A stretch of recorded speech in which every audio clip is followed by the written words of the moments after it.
Yan guys, for today's video, nandito pa ako ngayon sa motor pool. Nagsasalin na po siya ng langis. Yan. Dahil pinalitan po ito ng cylinder head gasket. Yan. At binaba din yung nilinis din yung ano nga tawag doon, radiator.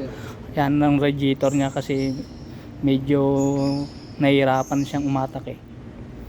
At nabubulunan sa tubig, no? Nag-overheat? Nag-overheat po siya, yan. Kaya ang ginawa, pinalinisan, pina-overhaul po yung radiator. Yan.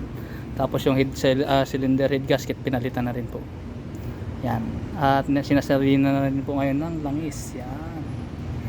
Para makabiyahe na po ang ating truck. Dahil kasagsagan na po ngayon ng pangarga. Yan, palay po, bigas. Kaya kailangan po namin ng truck ngayon. Yan, tingnan natin.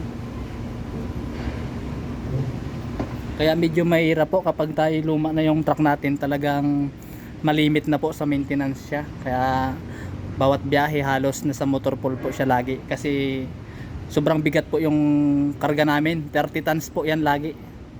Yan, balikan po yan minsan. Talagang nagkakaroon ng diferensya yung mga pagluma na yung truck. Yan. Talaga naman kasi sobrang napakabigat yung karga namin, 30 tons. Yan. Sagadan talaga kami magkarga.